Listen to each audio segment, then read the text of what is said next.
Partout sur le territoire national, les fidèles chrétiens ont célébré la nativité du Christ en ce Noël 2024. Une fête marquée cette année par des retenues dans certaines zones et des approches différentes ailleurs. Plus de détails dans ce journal. En politique, à quelques jours des élections du 29 décembre, les candidats des différents partis redoublent d'efforts pour présenter leur programme et convaincre les électeurs. C'est tout pour les titres.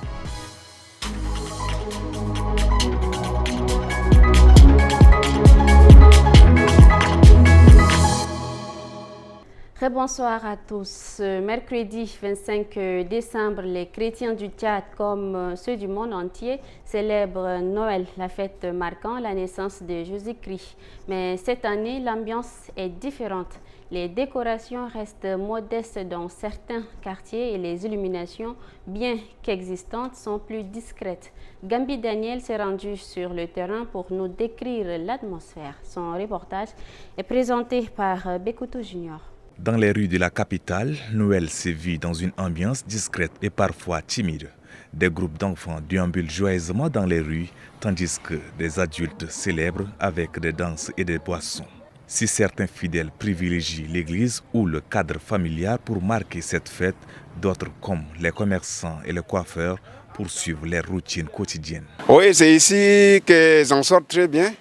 Donc vous savez très bien que c'est avec l'activité qu'on s'en sort très bien. Donc c'est pourquoi je suis venu pour chercher.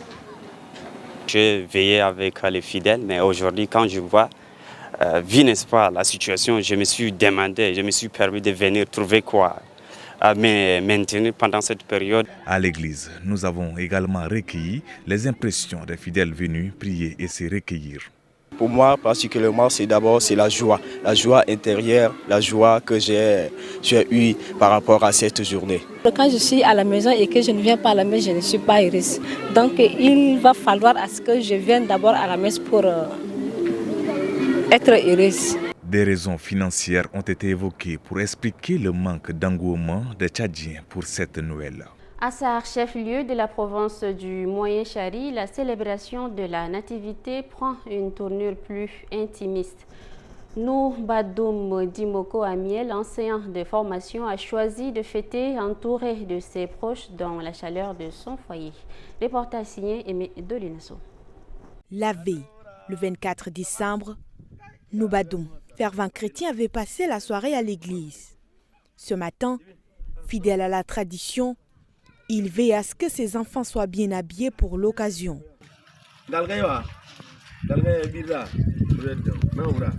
Vêtu de son plus bel habit, il rejoint la table familiale.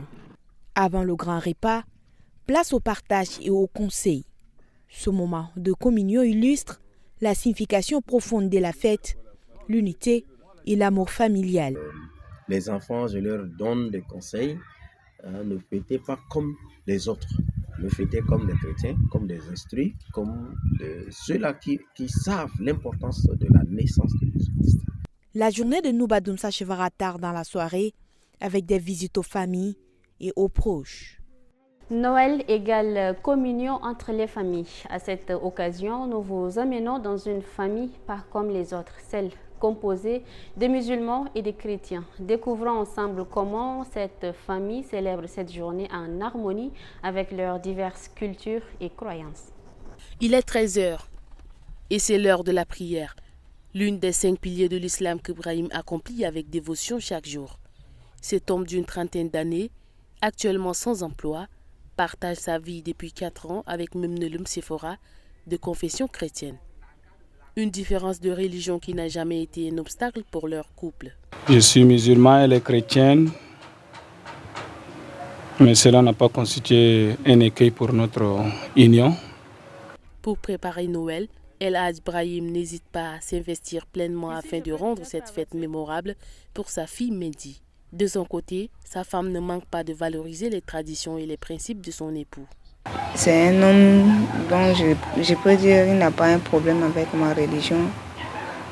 Il me soutient dans tout ce que je fais, que ce soit religieux ou d'autres choses.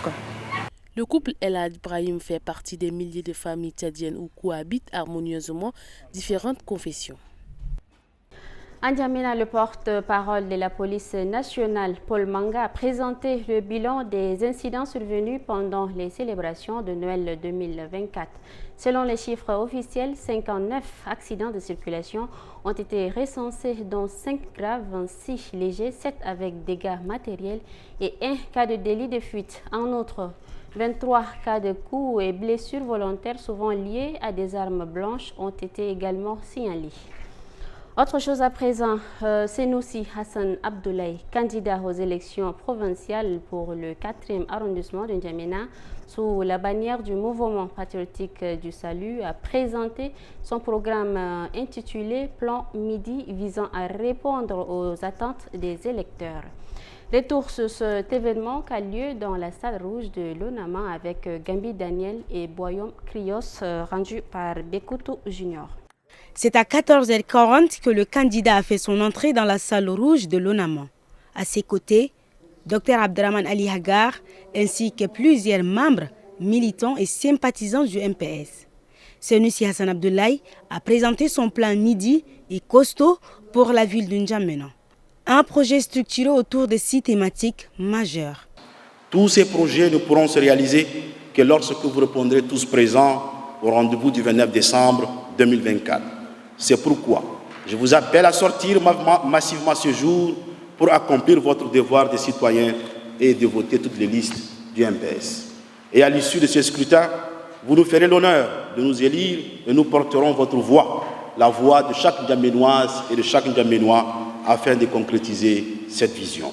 Ensemble avec Midi et avec vous, nous bâtirons un nouveau départ pour la ville de N'Djamena. Avec vous, N'Djamena Tindjama, et je reste entièrement disposé à répondre désormais à toutes vos questions et, si besoin, à débattre avec les autres collègues candidats. L'homme mûri de grandes ambitions pour la ville, il a dévoilé plusieurs projets phares, notamment la réhabilitation de la mairie, le développement des infrastructures et l'amélioration de l'accès aux services sociaux de base. À 4 jours des élections législatives et locales, les candidats de la dynamique de l'Alliance républicaine doublent d'efforts pour mobiliser leurs électeurs. Ce mercredi 25 décembre, ils ont dévoilé leurs priorités pour le 7e arrondissement de N'Djamena, notamment les questions d'infrastructure et de sécurité. Nos reporters étaient présents pour le compte de Tchad Info. Si la population nous fait confiance, nous pensons que nous devons nous engager à réhabiliter nos infrastructures et améliorer le cadre de vie de la population. Mettre en place des projets pour rendre nos marchés dignes et sécurisés.